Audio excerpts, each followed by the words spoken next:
Hello students, good morning everyone. My name is Nidhi Jain and welcome to संस्कार valley academy in online classes. बेटा आज हम पढ़ रहे हैं चैप्टर 18 उपसर्ग। ठीक है, उपसर्ग क्या होता है? तो देखिए एक शब्द है हमारा शासन। शासन के आगे अभी कोई और भी अक्षर जोड़ते हैं, शब्द जोड़ते हैं तो ये हमारा इसका अर्थ बदल जाता है। जैसे प्रशासन, प्र शब्द जोड़ा तो क्या बन गया? ये प्रशासन। अनु जोड़ा तो अनुशासन, कु जोड़ा तो कुशासन और सु जोड़ा तो सुशासन। इस उदाहरण से स्पष्ट है कि एक ही शब्द शासन में अलग अलग शब्दांश प्रा, अनु, कु और सु जोड़ने से नए नए शब्दों का निर्माण हुआ जिनके अर्थ अलग अलग है। शब्द के पहले जुड़े इन शब्दांशों को ही उपसर्ग कहते हैं। उपसर्ग हमेशा कहाँ शब्द के पहले लगता है, इनका स्वतंत्र प्रयोग नहीं होता है, ये केवल मूल शब्दों से पहले ही लगते हैं और इनसे नए शब्दों का निर्माण होता है। जैसे उपसर्ग है हमारा उप का अर्थ क्या होता है? छोटा। और शब्द क्या बना? उपमंत्री, उपकार। वि अर्थ हो गया विशेष या हीनता, विदेश और विनाश। अब उपसर्ग है, अर्थ है इसका बुरा या हीन, इसका बनेगा अवसर और अवकाश। परि उपसर्ग है, अर्थ होता है चारों ओर, शब्द बना हमारा परिक्रमा और परिचय। तो ऐसे शब्दांश जो शब्द के प्रारंभ में लगकर शब्द के अर्थ में विशेषता या परिवर्तन ला देते हैं उपसर्ग कहलाते हैं। उपसर्ग के कितने भेद होते हैं? उपसर्ग के 4 भेद होते हैं। संस्कृत के उपसर्ग, हिंदी के उपसर्ग, उर्दू के उपसर्ग और संस्कृत उपसर्ग में के समान प्रयुक्त होने वाले संस्कृत के अव्यय। पहले आते हमारे संस्कृत के उपसर्ग। इसमें देखिए आ उपसर्ग, आ का अर्थ होता है नहीं या फिर अभाव, तो यहाँ बनेगा अजर, अमर, अनाथ, अज्ञान, अधर। अति उपसर्ग अर्थ होगा अधिक, अत्यंत, अतिरिक्त, अत्याचार। अधि उपसर्ग अर्थ है ऊपर, अध्यक्ष, अधिपति, अधिकार। अनु उपसर्ग, अनु का अर्थ होता है समान या पीछे, अनुज, अनुराग, अनुकरण। अभि का अर्थ होता है सामने, अभिनेता, अभिमान, अभिलाषा। अप का अर्थ होता है बुरा या अनुचित, अपवाद, अपमान, अपयश, अपशकुन। आ उपसर्ग अर्थ होगा तक या सहित, आदान, आचरण, आगमन, आजीवन। अब उपसर्ग बुरा या नीचे, अवसर, अवसान, अवगुण, अवतार। उत उपसर्ग यानी होता है ऊंचा या श्रेष्ठ, उत्तम, उन्नति, उत्पन्न, उत्साह, उद्धार। उप उपसर्ग का अर्थ होता है छोटा या समीप, उपमंत्री, उपयोग, उपवन, उपकार। दुर का अर्थ होता है बुरा, दुर्जन, दुर्बल, दुर्घटना, दुराचार। दुष् का अर्थ होता है कठिन, दुष्कर, दुस्साध्य, दुस्साध्य, दुष्कर्म, दुस्साहस। नी का अर्थ होता है नीचे या भीतर, निकृष्ट, निदान, निवास, नियम, निबंध। निर का अर्थ होता है रहित, निर्जन, निर्मल, निर्भय, निर्गुण। परा का अर्थ होता है विपरीत या नाश, पराजय, पराक्रम, परामर्श, पराधीन। परि का अर्थ होता है चारों ओर, परीक्षा, परिवार, परिक्रमा, परिपूर्ण। प्रा का अर्थ होता है अधिक या फिर आगे, तो प्रगति, प्रबल, प्रयत्न, प्रयोग। वि का अर्थ होता है अलग या विशिष्ट, विशेष, विज्ञान, विदेश, विनाश। सम का अर्थ होता है पूर्णता, साथ, तो संभव, सम्मान, संपूर्ण, संतोष। सु का अर्थ होता है अच्छा, सुपुत्र, सुलभ, सुपात्र, सुबोध, सुपुत्र। स्व का अर्थ होता है अपना, स्वदेश, स्वराज्य, स्वाभिमान और स्वतंत्र। जरूरी नहीं ये 4 ही शब्द बनेंगे, आप बहुत सारे शब्द सामने आ सकते हैं, इन्होंने तो एग्जाम्पल में दिए हैं कुछ शब्द। अब आता है मेरा हिंदी के उपसर्ग।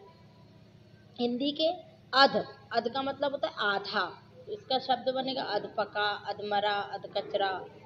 अन का मतलब होता है अभाव या निषेध, अनपढ़, अनजान, अनमोल। उनका मतलब होता है एक कम, 59, 29, 49। कु का मतलब होता है बुरा, कुमति, कुरु, कुकर्म, कुपुत्र। चौ का मतलब होता है 4, चौपाया, चौराहा, चौमासा, चौपाई। दू का मतलब होता है बुरा, हीन या दो, दूसह, दुबला, दुगुना।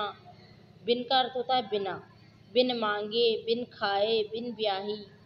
भर का मतलब होता है पूरा, भरपूर, भरपेट, भरसक, भरमार। अब आते हैं हमारे उर्दू के उपसर्ग। कम का मतलब होता है थोड़ा, यानी कमक्ल, कमबख्त, कमजोर, कमसिन। खुश का मतलब होता है श्रेष्ठ, खुशखबरी, खुश मिजाज, खुशकिस्मत। गैर का अर्थ होता है निषेध, गैर हाजिर, गैर कानूनी, गैर सरकारी।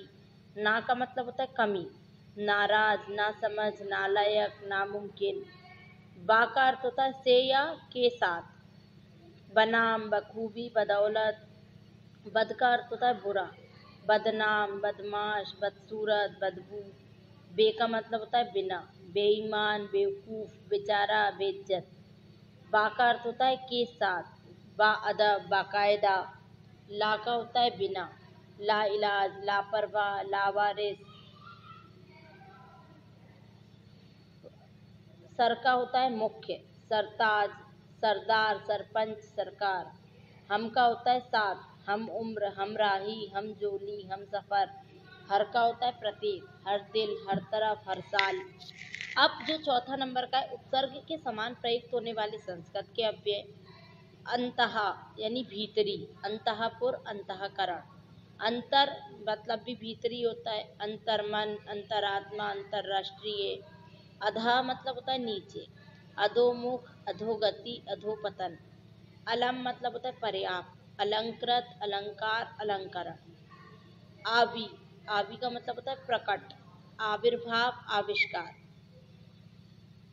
चिर का मतलब होता है बहुत देर, चिरकाल, चिरायु, चिरस्थायी। स्व, स्व का मतलब होता है अपना, स्वदेश, स्वधर्म, स्वाभिमान। सत का मतलब होता है अच्छा, सज्जन, सत्पुरुष, सदाचार। सह का मतलब होता है साथ, सहयोग, सहोदर, सहपाठी। ये आपके प्रश्न उत्तर मैंने लिख दिए पीडीएफ में, इसकी एक्सरसाइज देखिए। निम्नलिखित उपसर्गों के अर्थ लिखकर इससे दो दो शब्द बनाना है। तो परा का क्या होता है विपरीत और नाश, पराजय, पराक्रम। अभि का मतलब होता है सामने, अभिनेता, अभिमान। कु का मतलब होता है बुरा, कुरूप, कुपुत्र।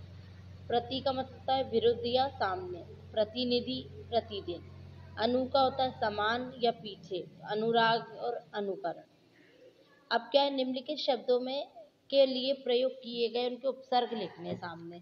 विदेश में कौन सा उपसर्ग है वी, प्रहार में प्र, अत्युत्तम में अति, अनपढ़ में अन, सरकार में सर, दुर्बल में दुर, अनुगमन में अनु, सुपुत्र में सु, चिर स्थायी में चिर, आविष्कार में आविष भी हो सकता है और आवी भी हो सकता है। उपकार में उप, अधर्म में धर्म आ, प्रतिकूल में प्रति, अनुराग में अनु, बिन ब्याही में बिन। अब हमें जो रंगीन शब्द दिए उनके स्थान पर एक एक शब्द लिखकर वाक्य को दोबारा लिखना है। वह जीवन भर निसंतान रहा, वह आजीवन निसंतान रहा। उसकी बुरी दशा देखी नहीं जाती, उसकी दुर्दशा देखी नहीं जाती। वे अपना सारा काम कायदे के साथ करता है, वे अपना सारा काम नियम से पूरा करता है। गरीबी के कारण राम को पेट भरकर भोजन नहीं मिला, गरीबी के कारण राम को भरपेट भोजन नहीं मिला। योग्य न होने के कारण उसे नौकरी नहीं मिली, अशिक्षित होने के कारण उसे नौकरी नहीं मिली। अब हमें कई कुछ उपसर्ग दिए वो लगाकर नवीन शब्द बनाना है। नी, निर्गुण, परतंत्र, कुमति, प्रबल, स्वदेश, अपहरण, निगमन, प्रतिदिन, बेईमान, पराक्रम। अब यहाँ पे कुछ शब्द दिए उनमें उपसर्ग लगाकर वाक्य पूरा करना है। महात्मा जी ने सदाचरण का दिया देश, तो क्या हो जाएगा संदेश। भीष्म पितामह ने विवाह न करने की प्रतिज्ञा की, जीवन, यहाँ पे हो जाएगा आजीवन। अमिताभ बच्चन एक प्रसिद्ध हैं नेता, यहाँ बन जाएगा अभिनेता। अध्यापक के डांटने पर उसका कक्षा में हुआ मान अपमान। ये देखिए प्रश्न उत्तर है। उपसर्ग शब्दों के प्रारंभ में लगता है या अंत में, प्रारंभ में लगता है। उर्दू के उपसर्ग खुश और गैर का क्या अर्थ है, खुश मतलब श्रेष्ठ, गैर मतलब निषेध। उपसर्ग के समान प्रयुक्त होने वाले संस्कृत के कुछ अव्ययों के नाम अंतः, अंतर, अधः, अलम, आवी, चिर, स्वा, सत, सह आदि। उपसर्ग किसे कहते हैं उदाहरण देकर समझाइए। तो ऐसे शब्दांश जो शब्द के प्रारंभ में लगकर शब्द के अर्थ में परिवर्तन ला देते हैं या विशेषता ला देते हैं उपसर्ग कहलाते हैं। जैसे आ प्लस शांति बराबर अशांति, अनु प्लस करण बराबर अनुकरण। उपसर्ग के कितने भेद होते हैं, दो दो उदाहरण लिखिए। तो उपसर्ग के चार भेद होते हैं। पहला है संस्कृत के उपसर्ग, अति प्लस रिक्त बराबर अतिरिक्त, अप प्लस मान बराबर अपमान। हिंदी के उपसर्ग। अध प्लस पका बराबर अधपका, भर प्लस पेट बराबर भरपेट। उर्दू के उपसर्ग। कम प्लस जोर बराबर कमजोर, खुश प्लस किस्मत बराबर खुशकिस्मत। उपसर्ग के समान प्रयुक्त होने वाले संस्कृत के अव्यय। अव्यय स्व प्लस देश बराबर स्वदेश, सह प्लस योग बराबर सहयोग। ठीक है बेटा, समझ आया? इसको आप फेयर कॉपी में राइट कर लीजिएगा और लर्न कर लीजिएगा। ये आपका ऐसे 2 का सिलेबस है। ठीक है, चलिए बेटा, ओके बाय बेटा, टेक